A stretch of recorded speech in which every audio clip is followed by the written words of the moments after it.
နော်ကျွန်တော်တို့အသိချက်ရှိတာလည်းနည်းနည်းနဲ့မနေ့ကလည်းဇဝင်ဒီပေါ့နော်အဲ့စကားဇဝင်လေးကိုကျွန်တော်ဒီနေ့ဆိုပြမှာဖြစ်ပါတယ်အားလုံးအားထုတ်ပေးကြပါ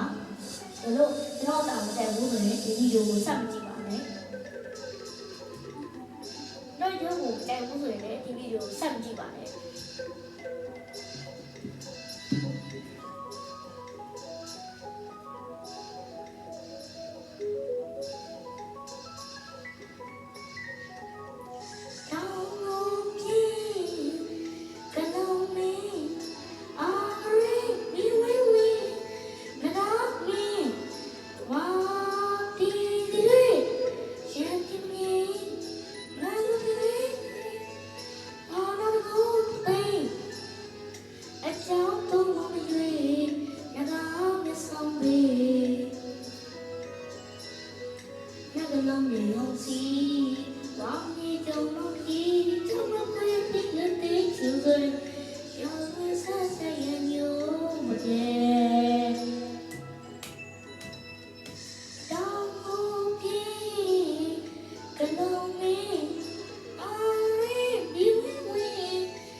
အားလုံးကျေးဇူးတင်ပါတယ်ခင်ဗျာနောက်ဗီဒီယိုရမှာပဲကျွန်တော်တို့ပြန်တွေ့ကြကြအောင်ခင်ဗျာ